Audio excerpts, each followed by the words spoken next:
à tous et bienvenue dans cette nouvelle Vienne Actu. Aujourd'hui, on va revenir sur les cérémonies du 8 mai. Il y avait plusieurs commémorations ce mercredi.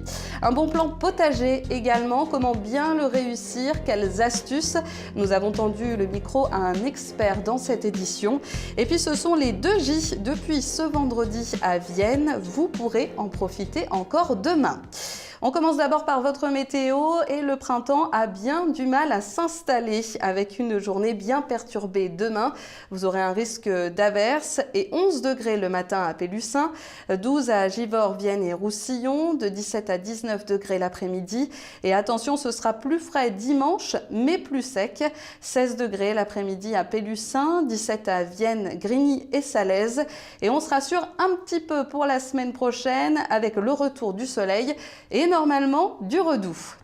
À la une, la grève dans la fonction publique, c'était hier, ce jeudi. Beaucoup d'écoles sont restées fermées dans l'agglomération. Les enseignants ont notamment protesté contre le projet de loi Blanquer. Une manifestation était aussi organisée par la CGT devant la sous-préfecture de Vienne. Je vous le disais en titre, il y avait aussi des commémorations ce mercredi pour le 8 mai 45. Un hommage a été rendu au monument aux morts et la question de la transmission a été posée cette semaine à Vienne. D'après la municipalité, un comité jeune du souvenir français va être créé pour épauler les associations d'anciens combattants. Il devrait être effectif dès cet été pour la cérémonie du 14 juillet. À noter dans votre agenda cette réunion publique à la salle des fêtes de Vienne. Elle aura lieu ce mardi soir autour du projet du nœud ferroviaire lyonnais. SNCF Réseau prévoit d'y faire circuler jusqu'à 40% de trains supplémentaires. Alors si vous êtes usager ou si vous êtes juste intéressé par les déplacements, rendez-vous à 19 h mardi 14 à la salle des fêtes. Un petit peu de nature maintenant, et même si le temps est incertain, eh bien c'est le moment de s'occuper de votre potager. Beaucoup ont déjà planté. On vous donne une petite astuce aujourd'hui avec Christophe Darfeuille, le directeur de l'association Naturama, installée depuis cette année à Sainte-Colombe. Le paillage, une opération facile à réaliser et bien utile. Voilà l'exemple du paillage qu'il faudrait mettre en place à peu près partout dans son jardin, parce que c'est vraiment la solution économique. Ça permet de garder l'eau. La plante va pouvoir récupérer de l'eau dans la journée quand elle aura soif. Ça protège des adventices. Vous savez que si vous ne binez pas votre jardin régulièrement, vous allez avoir plein d'adventices, c'est-à-dire ce qu'on appelle des herbes folles. On ne parle pas de mauvaises plantes, mais je parle d'herbes folles. Donc ces adventices, elles vont venir peupler un petit peu votre jardin, ce qui fait que vous ne ferez plus la différence entre vos plants de blettes et les adventices. Donc, le paillage n'a que des avantages et on peut faire du paillage avec de la paille, comme je vous ai amené ici. Mais après, si on n'a pas la ressource, parce qu'aujourd'hui les agriculteurs ils font des grosses balles de paille mais ils ne font pas forcément des petites bottes, on peut utiliser n'importe quoi. Ça peut être des déchets, des copeaux. Vous avez des déchets de coupe par exemple de votre arbre. Vous allez les passer dans un petit broyeur. Le petit broyeur va vous faire un espèce de mulch. Et ce mulch, vous pouvez l'utiliser tout autour de votre plante pour faire le paillage. Voilà, donc un petit arrosoir, ça va permettre d'économiser l'eau aussi parce qu'elle va rester plus longtemps. La paille va faire un peu éponge finalement. Elle va garder l'eau, elle va la restituer au fur et à mesure des besoins de la plante.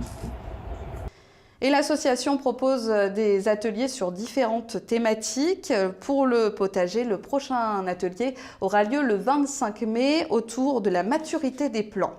Allez, on passe à l'agenda de votre week-end avec les 2J qui ont commencé aujourd'hui. Il y aura encore la braderie des commerçants demain, mais aussi des animations de 14 h à 19 h à la salle des fêtes de Vienne et de 15 h à 18 h en centre-ville. Des déambulations, une batucada, des maquillages pour les enfants, mais aussi des jeux sur la place du Temple. Attention, forcément, le stationnement et la circulation s'annoncent compliqués. Le 30 lance aussi son événement Contes et Jeux dès ce soir avec un premier spectacle, mais un autre événement est déjà annoncé. Ce sera le 21 mai avec Pierre Delis. Il va raconter des légendes et des histoires contemporaines à la médiathèque. Vous pouvez déjà vous inscrire. Et puis vous avez pas mal d'animations autour du jeu. Demain, vous pourrez participer à un atelier de fabrication de consoles à 10 h, toujours au 30.